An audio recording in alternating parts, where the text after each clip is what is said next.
Bismillahirrahmanirrahim. Hi everyone. So this will be the third video about chest pain, and in it we're going to talk about the other non-cardiac causes, including GI causes, musculoskeletal causes, neurological causes, pleuritis, and others. So let's go. As we mentioned before, whenever you think about causes of chest pain, you have to think about ischemic heart disease, of course, but keep in mind the other two common causes of chest pain as well, which include the gastrointestinal causes and the musculoskeletal chest wall syndrome. So any patient with acute chest pain, these are the three things that should come to mind. Keeping in mind the other also important, but probably frequency-wise are less common. So GERD, gastroesophageal reflux disease, as you can imagine, is probably one of the most common, if not the most common, GI cause of chest discomfort or chest pain that can mimic ischemia or myocardial infarction. So you have to recognize how usually the clinical features usually associated with it and the risk factors that can lead to it, and then how to diagnose the condition. So quickly, these are the risk factors. Obesity is obviously important one. Pregnancy as well. Certain dietary habits in relation to diet is really important, so you have to keep in mind to ask about dietary history in patients with chest pain when ischemia is not clearly the cause. So eating late can be associated with worse GERD, eating large meals as well, meals high in fat, spicy or acidic food, caffeine or carbonated beverages. Alcohol, drinking, smoking as well. Hiatal hernia, a little bit controversial, but listed as risk factor. Drugs. A lot of drugs can irritate the GI tract, and some of them are known to cause Pill's esophagitis, so be mindful of that. Gastroparesis and scleroderma. Now, how does it present? A lot of times, honestly, GERD can really mimic ischemia. So you really have to take careful history to try to elicit that and make the right diagnosis. So it can still be, it's usually described as heartburn, so that could be helpful, but not always. Ischemia sometimes can still be described with heartburn as well. So it's a kind of a retrosternal discomfort and radiating sometimes toward the neck, the throat, and occasionally the back. So again, that's why it can mimic a lot of causes of acute chest pain like ischemia and PE and even dissection. Usually postprandial, and I think this is important relationship. Again, dietary history is very important, and the pain can be, or the heartburn can be worse with lying flat, so it can happen nocturnally, which also can happen with ischemia. It also can be worse with bending, and it's improved with taking antacid or proton pump inhibitors. Regurgitation, if present, is very suggestive, which is a perception of flow of reflux gastric contents into the mouth or the hypopharynx. Less common presentation, but physicians should be mindful about water brash, which is excessive saliva mixing with stomach acid in the throat and mouth. So ask a patient about that. Satiety, burping, hiccups, bloating, nausea and vomiting, dysphagia or dynaphagia. Asthma-like symptoms can be very tricky. Hoarseness of voice, laryngitis, dental erosion, especially if the GERD is really severe and patient is not paying attention to it and it's progressive.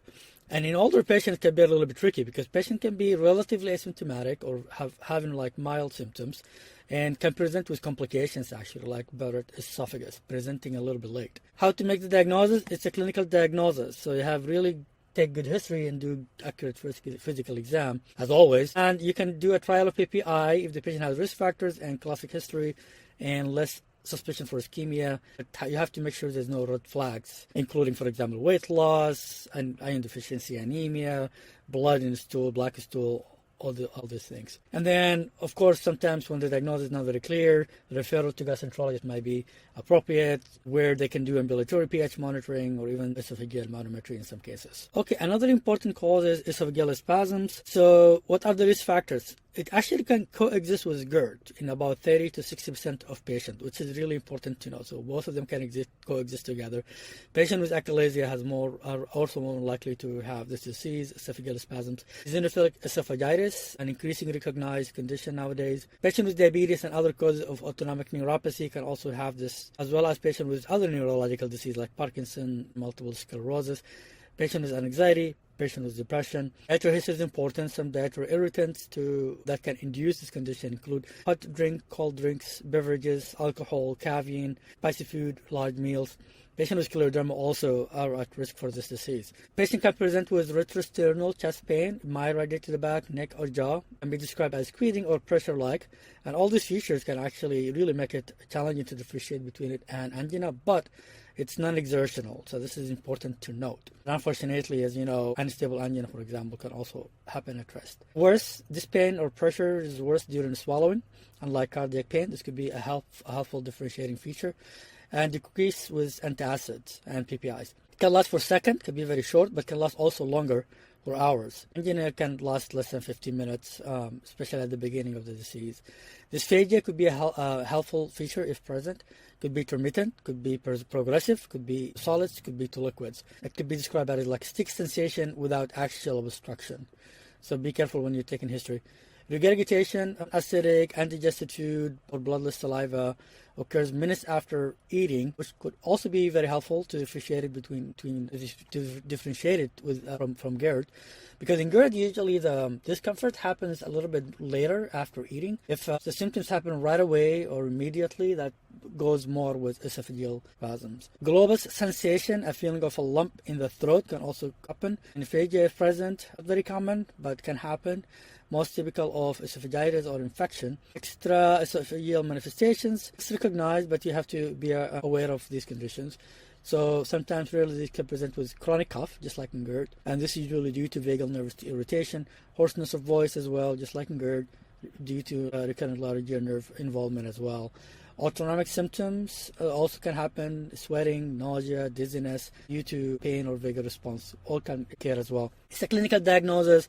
Careful history is very important. You have to check for risk factor for this disease, esophageal disease, but also for risk factor for CAD. And then a barium swallow can be helpful if done to check for this or for any other reason. And it can show the classic corkscrew or rosary bead esophagus if you're lucky. But of course, normal barium swallow doesn't rule out the disease. High resolution manometry can be most helpful. Refer to GI for this is needed in challenging situations, challenging cases. Diffuse esophageal spasm can be seen with this test, the manometry. It can look like a jackhammer esophagus. This is really in extreme conditions. You might have seen some images of this condition on the internet. Treatment is lifestyle, dietary modifications, healthy lifestyle in general. You can try calcium channel blockers and nitrates. Again, these make discomfort or pressure better. Again, mimicking angina in these patients. Phosphodiesterase 5 inhibitors as well, antidepressant like tricyclic antidepressant, selective serotonin reuptake inhibitors, and some other rare procedures can be used in extreme cases. Now, we talked about the most common ones, but always have to remember the other causes that can sometimes present with GI causes that can present with chest pain or discomfort, like ulcer disease, gastric ulcer, duodenal ulcer, gastritis from any different cause, acute cholecystitis, biliary colic, or acute pancreatitis. Mostly, a lot of the times, we talked about causes of upper abdominal pain. These sometimes in some patients, especially elderly or patients who cannot provide good history or has some language barrier, for example, sometimes might also describe their pain as being a little bit higher up and can look like angina. So again, that's why it's very important to always keep in mind to ask about some dietary history points that suggest the disease to be from the gastrointestinal tract rather than from the heart or the upper or above the diaphragm. Moving on to musculoskeletal causes. One of the known causes of chest pain due to musculoskeletal issue is the costochondritis or Tietz syndrome. Tietz syndrome basically when the costochondritis is severe enough to cause visible swelling and inflammation is quite obvious at the costosternal or the costochondral junctions. So what are the risk factors for this condition? Repetitive strain and trauma, as you can expect, like heavy lifting, exercise, coughing, surgery, prolonged sitting, upper respiratory infection, which can cause prolonged coughing sometimes. Arthritic conditions like fibromyalgia, rheumatoid arthritis, ankylosing spondylitis, or other causes of arthritis. Psychological stress also can exacerbate in musculoskeletal pain. What's the characteristic of this pain? It's usually sharp, stabbing, pressure-like chest pain, localized to the costosternal or costochondral junctions. This could be very characteristic, especially in between the second and fifth ribs.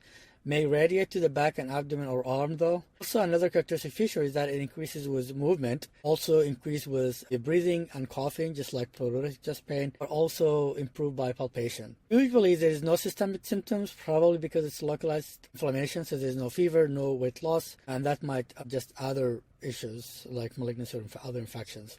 Again, the tenderness is a characteristic feature, localized tenderness. But remember that 5% of patients with ischemic chest pain, they might have tenderness also on palpation. So be careful with that. It's a clinical diagnosis. If you order CRP or ESR or other inflammatory markers, they typically are not elevated. Again, probably because it's a localized inflammation. So you can do therapeutic trial if the clinical suspicion is high and patient doesn't seem to have a serious cause of chest pain. So apply local measures, analgesics, and injections. These are not commonly needed, but you can use it as well. Another important pathology to remember is pathology in the shoulder joint. For example, if the patient is having like right-sided chest pain, think about pathology in the right shoulder, and the same for the left shoulder. So what are the risk factors? Trauma, overuse, or degenerative changes. These are the big ones. Generally, when the pain is worse with shoulder movements and maneuvers, this is just mechanical cause like osteoarthritis. And when the pain is actually worse at night or early morning, this usually suggests an inflammatory cause of arthritis, like rheumatoid arthritis or septic arthritis. Again, this is just general rule, of some overlap is to be expected.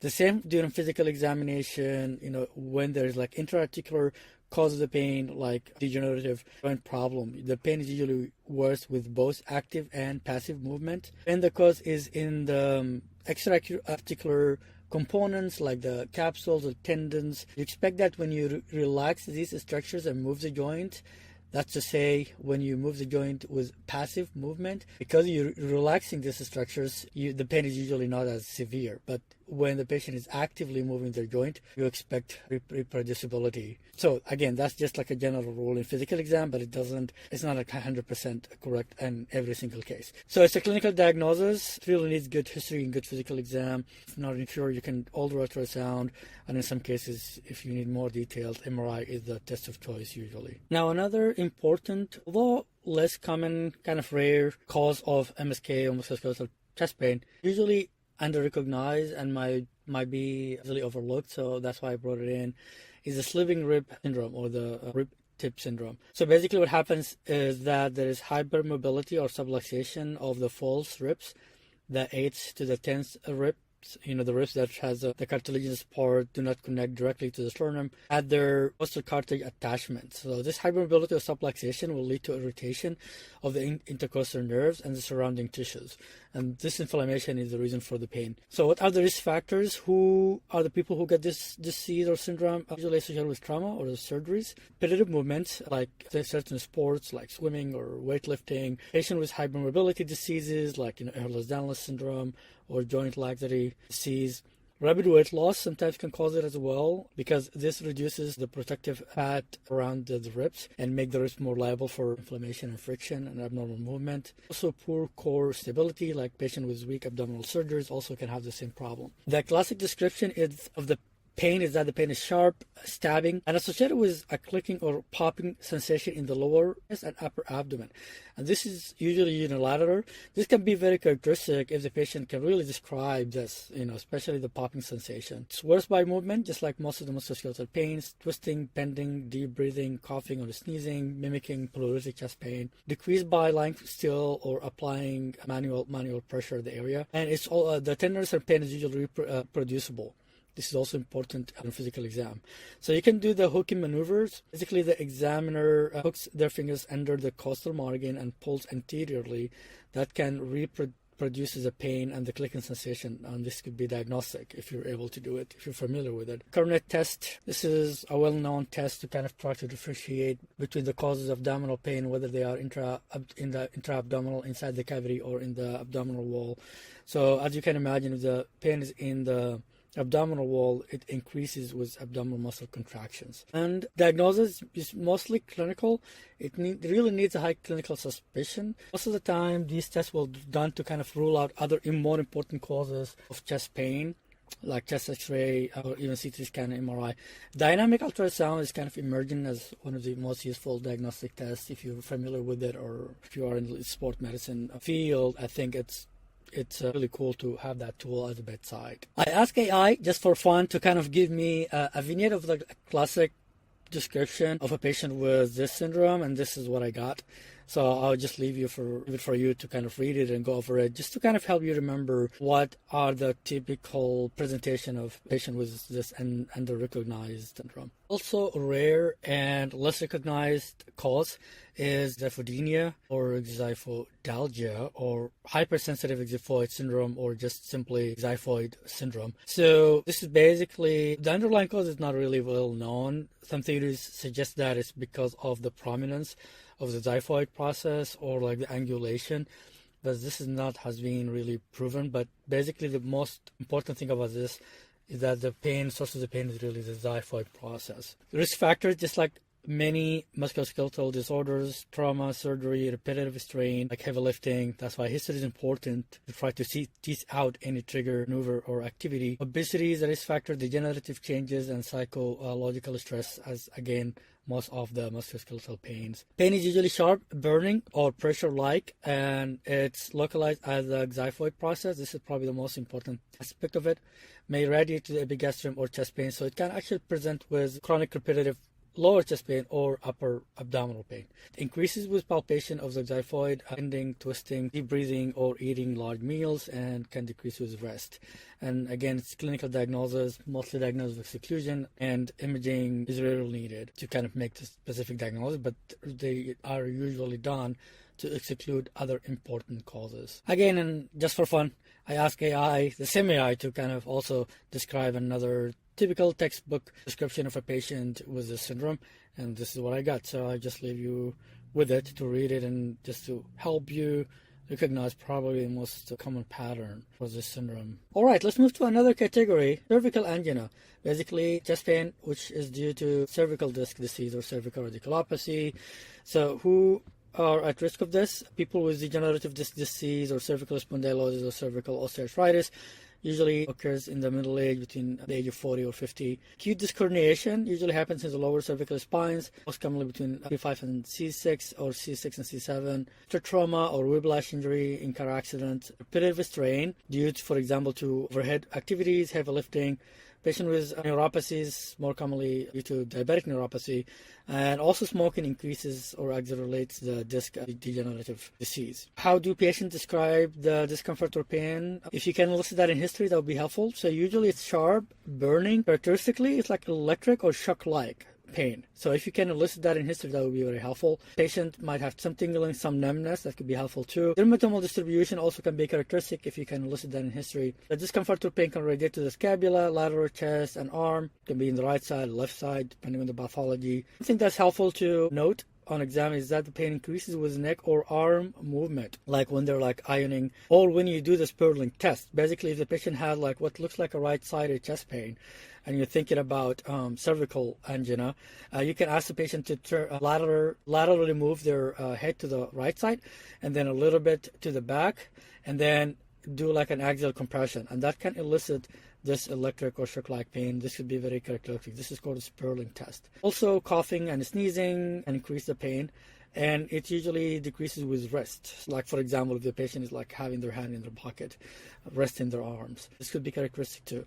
In advanced cases, you might also some motor symptoms and motor signs on exam as well, and also reduced reflexes, biceps reflex or tricep reflex in some patients. Diagnosis, clinical, history and physical exam are the most important. In some cases, if it's acute or suspicious or not relieved or treated with the initial treatment, then you can go to imaging, start with x-rays and even MRI if needed. Of course, nerve conduction studies or electromyographies or all this nerve muscle testing usually only done when the diagnosis is uncertain or like in severe and chronic cases. Another important neurological cause of chest pain, or in this case infectious cause of chest pain, is intercostal neuritis, which could be due to herpes zoster. Really kind of relatively important to note. It can be, of course, easily diagnosed when the rash is present. It's a little bit more challenging if the patient present early, or the patient have the condition without the rash, which can happen, or unfortunately the physician did not do a thorough exam and did not really inspect the area and just relied on without appropriate physical exam. So who is at risk of getting this? People with advanced age, of course, people who are immunosuppressed, like people with HIV or hematological malignancies, solid cancers, use of immunosuppressive medications, high-dose corticosteroid or transplant patients. And also can be associated with a lot of comorbidities, advanced conditions like diabetes mellitus, stroke, atherosclerotic disease, heart failure, COPD, especially if they're combined together. How do patients describe this pain? Usually it's subacute or to acute, and usually severe and disturbing. This could be very characteristic. Patients are really annoyed by this pain. Could be paroxysmal, but could be persistent too. Dermatomal distribution, also kind of characteristic feature, if you can elicit that, can be described as burning, stabbing, or shooting in quality, and frequently associated with allodynia or hyperesthesia, like any slight movement or touching or clothes moving on the area can really elicit the pain. So this is also could be very characteristic. You don't see that with angina or other cardiac causes. Again, it can occur without the rash, so this can make really diagnosis challenging. But again, a careful history should be able to elicit that. So it's a clinical diagnosis. Sometimes, if needed, MRI might show the nerve enhancement or edema, but again, it's not usually needed. And then you can do PCR or in CSF or tissue samples also in certain cases. The last neurological cause I want to talk about is thoracic outlet syndrome. Most likely present with arm pain, but again, anginal pain from the heart, from cardiac angina, can really present with just pain in the arm. So it's still important differential in some cases. So who are at risk of this syndrome? Some people with congenital anomalies like cervical ribs, anomalous first ribs, fibrous bands, and variations in the skeletal muscles insertions. Some commonly acquired factors include trauma, fractures, repetitive overhead activities, athletes, manual laborers, and posture abnormalities. Populations most commonly affected include athletes who are involved in repetitive upper extremity movement. What are the features? There are 3 different types of TOS, or thoracic outlet syndrome. The most common is the neurogenic one. That's the one probably most mimicking pain. So a patient might have like pain or numbness, paresthesia, tingling, and weakness in advanced cases in the upper extremity, often in the ulnar nerve distribution. This is the nerve most commonly affected. Sometimes with neck pain or occipital headache. This could also be characteristic and helpful. Muscle atrophy in the hand may be seen, but only in severe cases. The venous TOS could be associated with arm swelling, cyanosis, heaviness, and pain, often with visible venous distension. May be associated with effort thrombosis, basically a DVT, without really clear risk factors, usually seen in younger patients after some physical activity or exercise or going to the gym. It's called Paget-Schroeder syndrome. Actually, I have seen a couple of cases. Arterial TOS symptoms basically will look like limb ischemia, right? So patient will have pallor, colorless, claudication, sometimes distal embolization. Physical finding may include diminished pulses and bruit, basically ischemic symptoms. Diagnosis clinical, sometimes human in MRI or nerve conduction studies in few cases. Drugs and toxins are always important. So as you can imagine, there are a lot of medications, a lot of toxins, substances that can reduce chest pain by different mechanisms. Some of them include coronary vasospasm, some of them include bronchoconstriction or bronchospasms. So the list is really, I would say, probably extensive. This is just examples. So again, medication history, drug history are very important. See if you can elicit some time frame between the onset of the chest pain and the patient taking any prescription medications, over-the-counter medications, or using some substances or recreation purposes. So again, drug and toxins, very important, could be related to cardiac mechanism or pulmonary mechanism or independently. Another important cause of non-cardiac chest pain is inflammation of the pleura, known as pleuritis.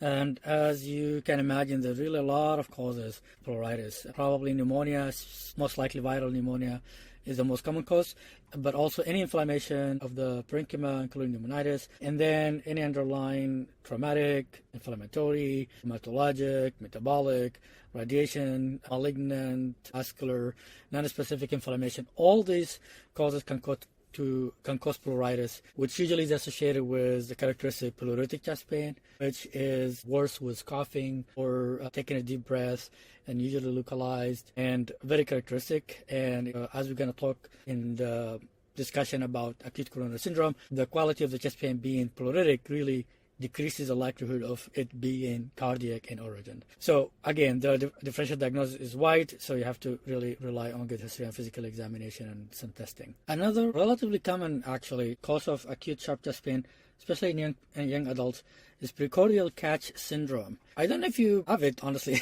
I believe I do. One of the reasons I believe that is because it usually happens in young patients, so I would like to believe that I'm young. But anyways, it's called also tuxedo's twinge. Tuxedo is the person who discovered or first reported the syndrome in 1955. So it's relatively common. It's a benign condition related to the presence of like very sharp chest pain, again, in children, adolescents, and young adults. And the known is really not known, so we don't know why the heck it happens. It's believed to be a functional syndrome. So what it is, it's actually just a sharp, sudden onset, sharp tabbing, very localized chest pain, usually described as pinprick or a catch. And patient can point to where the area that hurts or where he felt the catch or the popping sensation or the pinprick with one finger.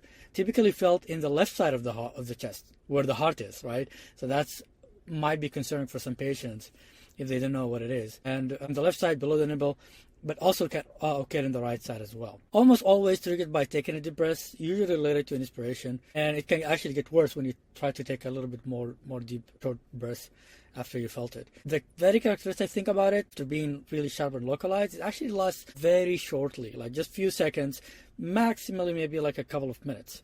Not more than that before it vanished completely without any residual pain.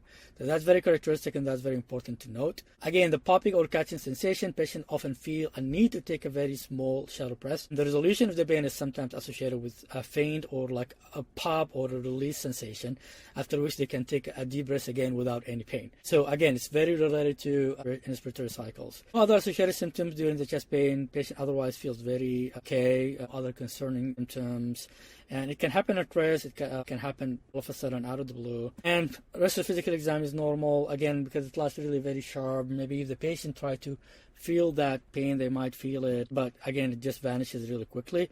And of course, it's very reassurance is really what is needed. Reassure the patient, tell them that, hey, this has happened, you have it. Tell the patient that you have it. And the most characteristic thing about it that differentiates it from serious cardiac pain, as we talked about, is really it being very localized and being very short-lived. The last, relatively less common or rare cause of chest pain I want to talk about is Mondor disease. Again, it's rare. It's a benign condition, usually self-limiting, lasts for up to 2 months. Basically, it's a thrombophlebitis of the subcutaneous vein. It can happen in any subcutaneous vein, technically, but it's most commonly occur in the chest or penis or the mid-upper arm or the axilla. But again, it can happen in any of the subcutaneous veins. If it happens in a subcutaneous vein in the chest, then it can be in the differential diagnosis of chest pain. Although it's not always painful, and it can be sometimes asymptomatic and just discovered incidentally, but because it's inflammation, some patient might notice it's acute onset and related to some chest pain or being painful, whatever it is, depending on the location. So again, it's characterized by palpable subcutaneous cord-like induration beneath the skin, and that's really kind of the most characteristic thing, that it's cord-like. And causes are very variable. It could most likely, I think it's idiopathic. It can happen out of the blue, but I think it's important to kind of think about secondary causes, including trauma, after surgery, hypercoagulable state. Sometimes it could be due to muscular strain, repetitive arm movement, but it's important to think about malignancy, especially in the upper extremity, maybe in females. Think about breast cancer. On examination, it looks like vertically oriented linear subcutaneous cord-like structure, several centimeters long, with only limited inflammation of the surrounding tissue. You can take a look at some of the pictures in the internet.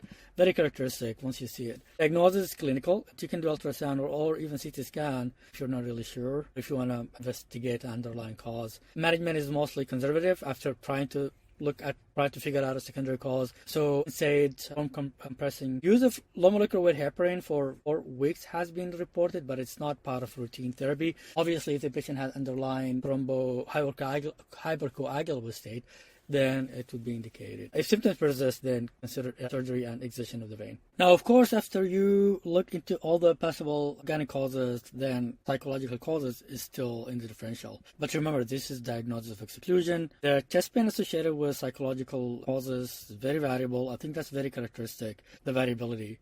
So it may be fleeting, could be prolonged, could be short-lived, often manifests as tightness, dyspnea, with feeling of panic or doom. The patient can have really different description of their chest pain. maybe retrosternal, maybe lateralized. Situational factors may precipitate symptoms, and I think that's also important to note. So taking careful history is very important in these patients. Look for a history of psychiatric disease. Sometimes the patient might not have been labeled as having certain psychiatric disease, and that might be challenging in making the diagnosis in certain patients. So look for like disorders like panic disorder, anxiety, clinical depression, somatization disorder, or hypochondria. Many of these patients, unfortunately, might have a lot of workup, especially if they have risk factor for atherosclerosis. But don't hesitate to make this diagnosis if really history exam and reasonable workup does not reveal a clear underlying cause. So by this, we're done with the non-cardiac causes of chest pain. I think the next videos, I think we have 3 remaining videos. All of them would be all about acute coronary syndrome. So stay tuned for that. Thank you.